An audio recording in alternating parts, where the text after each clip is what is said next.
Yeah, this is Billiam. I gotta tell you guys something. It's just, I really like Digimon. Yeah, I know. Big revelation. Kari being the 8th child, big revelation. That was just a, little joke between us Digimon fans out there. Here's another one. Agumon. Yeah, well, forget about it. Even after making nearly 3 hours worth of scripted content about the Digimon franchise and an ongoing discussion series talking about the new show on my second channel, I still feel like I have more to say about it. I genuinely am a fan of Digimon, and even after it's been years since I've covered a topic, I'm still thinking about it because people are still commenting on my video, agreeing with me, disagreeing with me, challenging me. So I often think I want to revisit certain topics because I'm still thinking about them. The commenters are disagreeing with a position I no longer hold. I can't get mad at them, but I want to get mad at them because they're so rude about it. I just hate my Digimon movie review. The Digimon movie is such an odd yet kind of fascinating piece of media. The story goes like this. Pokemon the first movie made a bunch of money for Warner Brothers, who had licensed the film for an English dub. So Fox, who had the rights to make the American English dub, wanted the same for Digimon. But the problem was, where WB had access to the already produced Pokemon the first movie Mewtwo Strikes Back, there was no feature-length Digimon film. So Fox had Digimon's English dub producers cut together the 3 existing Digimon short films. Well, really, there were 2 short films based on the original Digimon Adventure anime and a 2-episode OVA based on its sequel series Digimon Adventure 02. So through a new narration, changed dialogue, and the magic of editing, they tried to make these 3 short films into one cohesive narrative. Oh yeah, and on top of that, its soundtrack is a really comprehensive musical time capsule from the late 90s and early 2000s. Bare Naked Ladies, Smash Mouth, Fatboy Slim, and some beautiful ska from Less Than Jake in the Mighty Mighty Boss Tones. Oh, not to exclude the exclusive cover of Kids in America by Len. This movie came out before Shrek and Jimmy Neutron.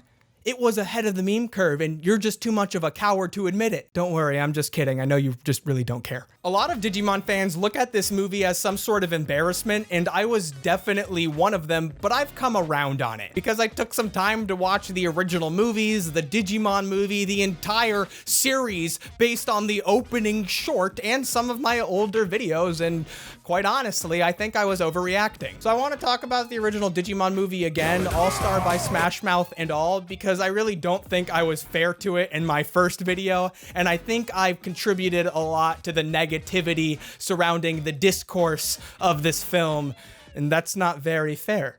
So let's watch the Digimon movie. The Digivolution is up and running. Did you see? Did you hear? Did you know it was coming? A Digi Destiny starts today. Let me hear you say Digimon. Let's get some Digi context. The original Digimon Adventure show is a very silly yet surprisingly sincere children's anime that still has its fans today. A group of kids are transported to the digital world inside the world's network of computers where they meet and befriend each of their own Digimon partners. The Digimon motivate the kids to grow up, which in turn motivate the Digimon to get gains. They transform into more powerful Digimon. Muscles! So many muscles. Digimon have a lot of muscles. A T-Rex is one thing, but a T-Rex with biceps and thighs like that? Okay. And then they beat bad guys. If you watch it today, it does not hold up well in terms of its production value, and it may be a lot more silly than you remember, but it's definitely still commendable because it talks about a lot of problems kids can relate to in a respectful and mature manner that many kids shows generally don't. Of course, this makes the characters enjoyable, but it's also awesome because there's really cool monsters, really silly monsters, really cute monsters. I'm a fan of like monster things. English producer Jeff Nimoy has a pretty interesting blog talking about the production of the Digimon movie from the English dub standpoint. Before the Digimon movie was what it was, Fox acquired the rights to do all 3 segments and initially intended for 3 theatrical releases, but changed their mind to a single release for whatever reason, probably when they realized the first film was only 20 minutes long. So Nimoy suggested just doing the first 2 as the theatrical release and have Tai Tai, the main character, narrate over it, connecting the two. And then maybe doing the third segment as a TV special. Fox even suggested doing the last two and having the first one as a DVD extra, but due to legal concerns, they felt the need to include all three films. I mean, Nimoy and the others involved knew this was an issue. Introducing 8 new central characters an hour into a film isn't exactly in line with the principles of, basic screenwriting. Another problem was the climax of Our War Game, the second film in the set, was a lot more exciting than the very moody, slower paced OVA. That movie's just sad. Seriously, this movie is such a downer. It's about a kid. He has twin Digimon. One of them gets infected with the virus, and he realizes the right thing to do is to end his Digimon's life. It's a bummer. They had to make it happen. Unfortunately, it was a very stupid decision, but it was one that had to be made because of a weird legal discrepancy. The creative team knew it was a problem. The Fox executives knew it was a problem, but it had to happen. All because of the law! The original shorts the movie would be based on released at Toei's Anime Fair. These were festivals the animation studio Toei would put on during Japan's seasonal school breaks where they could showcase films based on their own shows. If you ever wondered why a lot of anime films are not feature-length, it's because they'd often be shown together as double features. So knowing the necessary yet very unfortunate task the producers were given, let's discuss the original film so we can truly appreciate the task they had to undertake. The first film came out in 1999, just a day before the original anime premiered, also called Digimon Adventure, runtime 20 minutes. Tai and his younger sister Kari are tiny little children. They live in Tokyo. One day, an egg comes out of their computer, which hatches into a Digimon. They find a way to keep it as a pet, but it keeps transforming and growing bigger until it can't be kept in the apartment anymore. Now Kari and the newly evolved Agumon. Now you get it. They're running around Tokyo. Oh no. Tai goes after them, but then another, larger Digimon comes out of the portal from the digital world. Agumon, wanting to protect these infants, is able to evolve into a bigger Digimon to protect them, mirroring a moment earlier in the film when Tai protects the smaller Digimon from their cat. I just like that. Also, for some reason, the English dub felt it appropriate that this was the scene that required the Rockefeller scan. I like this film a lot. It has a really soft art style, which makes the kids feel really young and innocent, but the night shots of the city with the eerie score creates a really mysterious air. Like what is happening is something very special. Tai, Kari, and the Digimon have a really cute dynamic, and the ending fight is incredible. It's a true monster brawl that I really appreciate. I like monsters. It's a really simple film, but there's a lot of personality. Kari doesn't talk. She mostly communicates through soft breaths into her whistle. In the ending where Kari is trying to wake Greymon but is too upset to blow her whistle, and Tai understands what she's trying to do and just is at its peak. The Digimon push the kids to take action, like Tai going out by himself to find his baby sister, and in turn, for their bravery and growth, the Digimon are motivated to fight for them. It's just really sweet. Alright, Our War Game, a movie I want to talk about forever because it's just really fun. Released in 2000, Our War Game takes place the following spring after the summer of the original series. Fun fact, the movie takes place on the day the movie came out. Cool. After saying goodbye to their Digimon and going back to the human world, the entire cast is living their normal lives. However, the big dweeb, tech head of the group, Izzy, picks up on a Digimon that has somehow gotten onto the internet and is causing chaos by eating data and hacking into all sort of secure networks around the world. In a really sweet scene over the internet, Izzy and Tai reunite with their Digimon for the first time since the ending of the original show. Look at the cute little pixelated versions. I love the way they walk out. They try to defeat the evil Diaboromon while struggling with the technical limitations of late 90s and early 2000s computer hardware and internet connection, and also having trouble getting in contact with and assembling their group, who has continued to grow up and lead busy lives after their big adventure, including interpersonal drama. Oh, Tai, you giving Sora that hairpin ruined my first ship, and I have never shipped again since. You failed me. You failed me. The practical and technical limitations of the kids being able to participate in the fight like they would normally be able to is what sets this apart from just a standard normal monster brawl. It adds a layer to the tension, which makes the threat of this Digimon seem so much more unique and hazardous than anything they've gone up against before. I mean, we've all had network connectivity issues when trying to deal with something time sensitive, but I can't imagine how much more stressful it would be if the time sensitive thing was trying to help your buff robot T-Rex T-Rex, man, try to stop the evil demon spider from blowing up the nuke in Tokyo Bay. It's just so relatable. The clean audio of Tai breathing before going into the computer is such an edge-of-your-seat moment.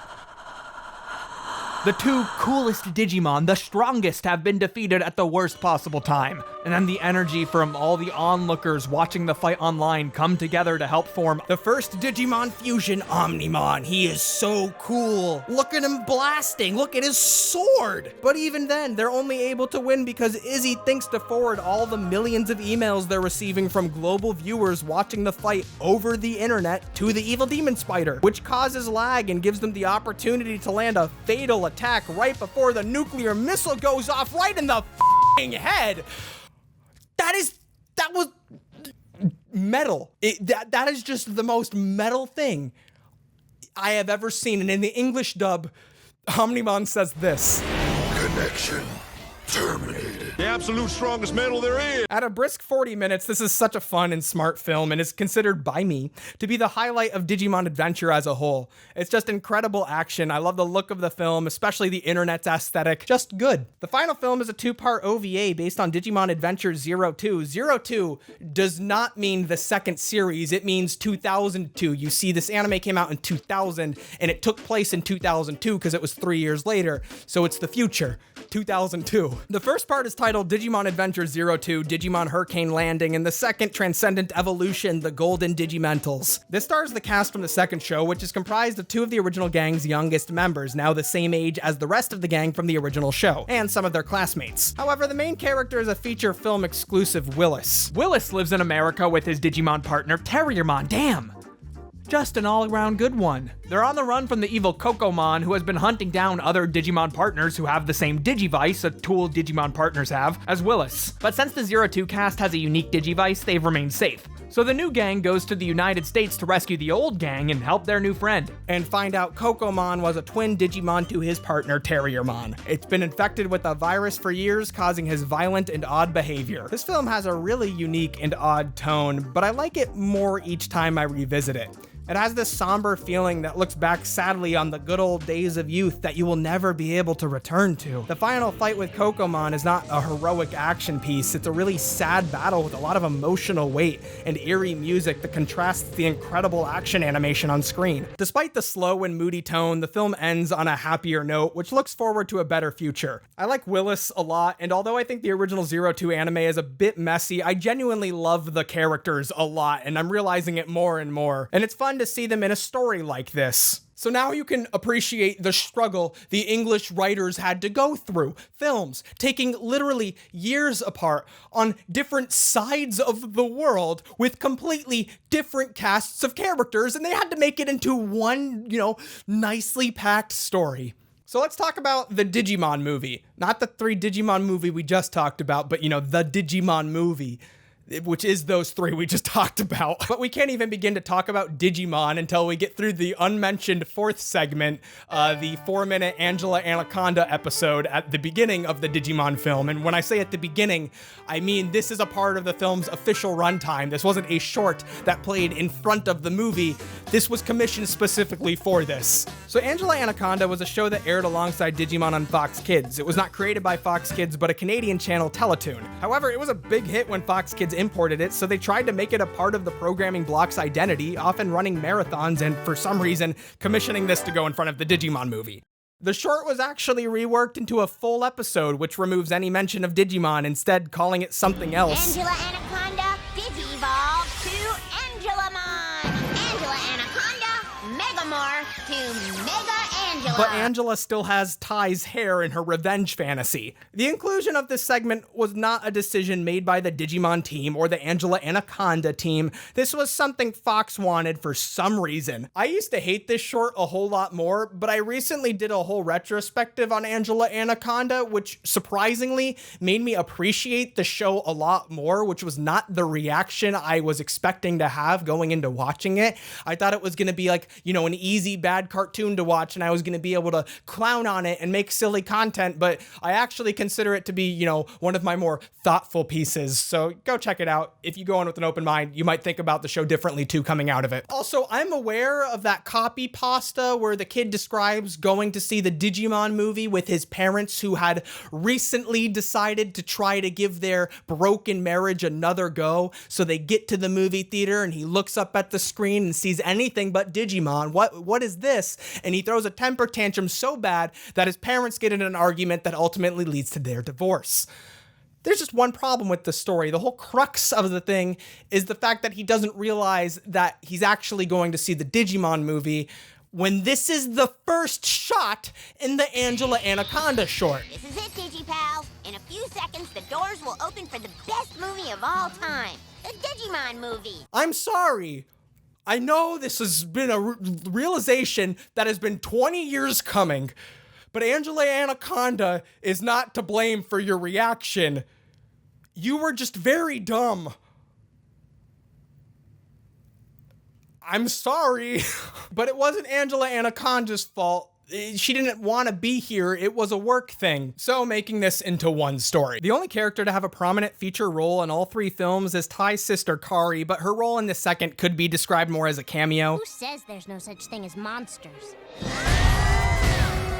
Kari narrates over all three acts to help the audience understand when and where each film takes place. And after that, it really just becomes about name-dropping Willis. That's me with TK, another one of the Digidestined.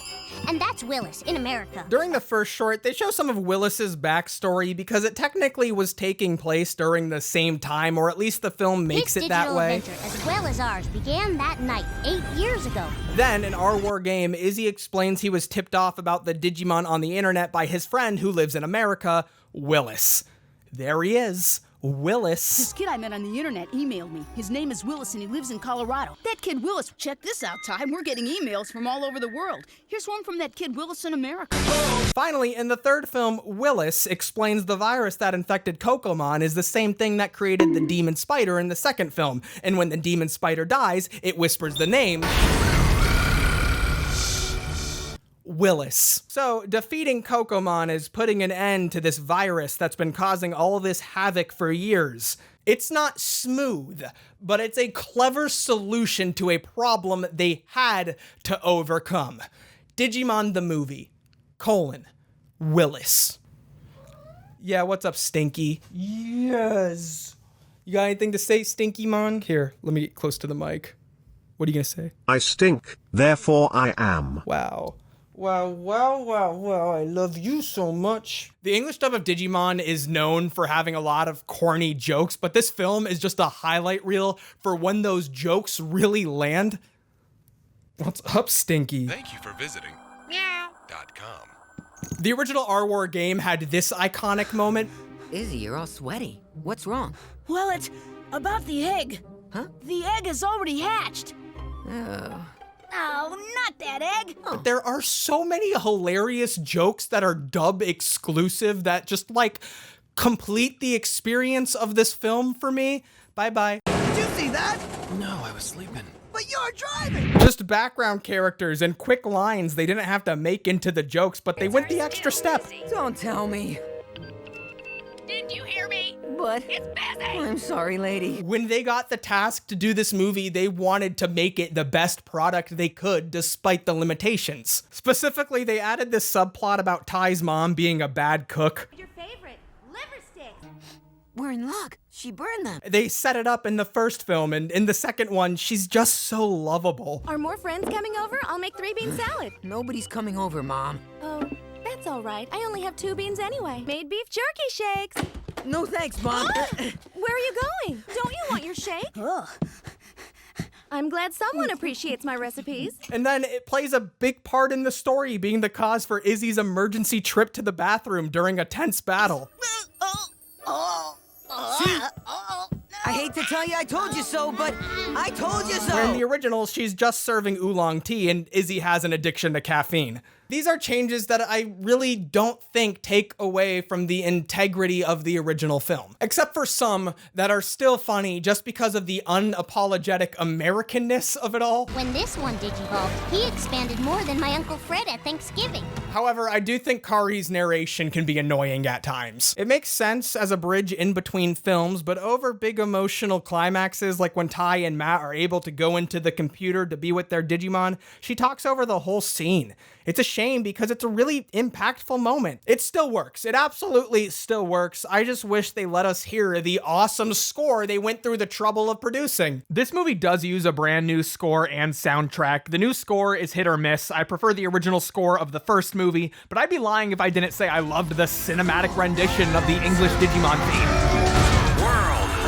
Our game's original score had this church-like music when Omnimon was born, which really helps to make Omnimon feel special, but I really do love the music that plays in the English version. It's grandiose and heartfelt and then triumphant. Maybe the inclusion of Let's Kick It Up takes away from the intensity of the stakes, but it's fucking cool. Most of what's cut from the first two films are used to make Kari's narration work, to trim up the pacing a little bit, and to remove some violent shots too much for American audiences.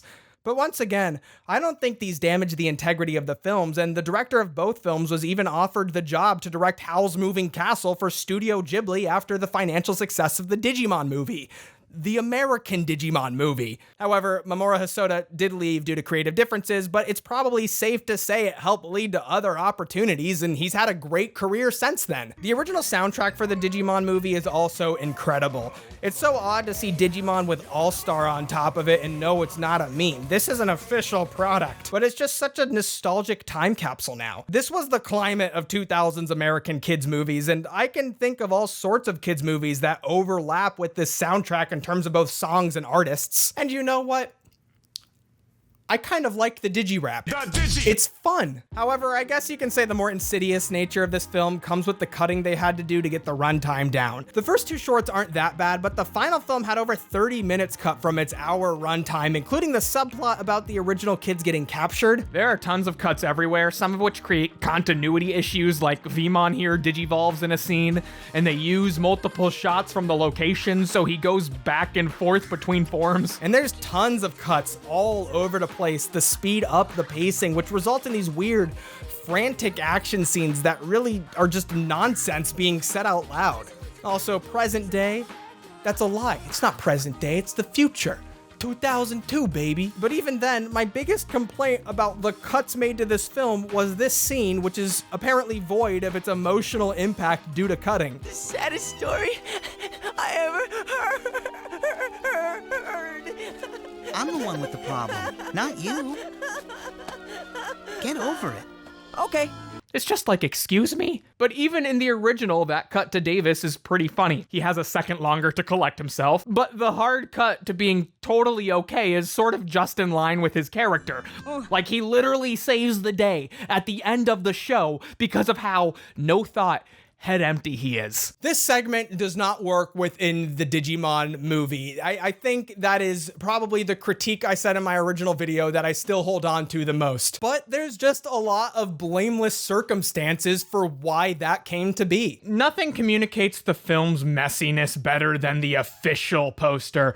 So just right off the bat, this character just doesn't exist. I think it's supposed to be an artist rendition of an evil version of Lopmon, which is a Kokomon transformation we do not see in the film, the equivalent level to Terriermon. But the character has never officially looked like this, so who knows?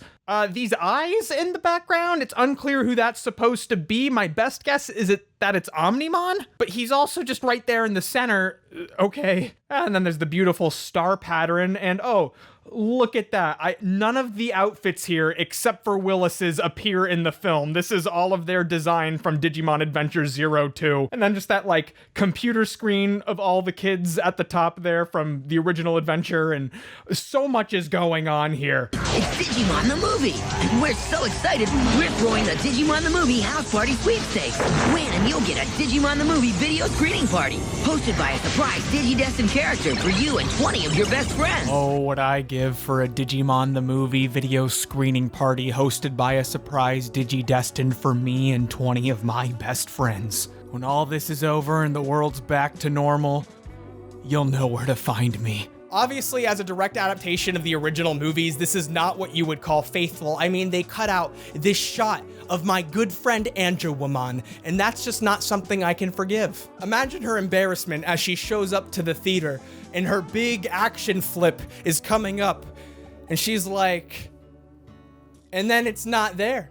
Imagine that. How could you do that to her? Digimon to me is a nostalgic property, and while I really appreciate the quality of the original movies, to say that I don't like Digimon the movie is to reject my Digimon experience, which is what makes it nostalgic for me. As a kid, not knowing what the originals were like, I got the emotional impacts. It felt cool when it was supposed to be, even the third segment. And hell, I thought the new Digimon were so cool. I dragged a babysitter with me to go see this movie, and I went through that little card pack you got with it, or maybe it came with the DVD all the time. I have the cards, I go through them still. I had the soundtrack on CD, I listened to that thing so much. Some of the changes made to this film and some of the lines are so crazy that just knowing why they're there adds a weird extra layer of enjoyment of this film for me. The first two segments of the Digimon movie work so well because the original source material is great, but also because the added jokes add this fun flair that isn't a replacement for the original versions, but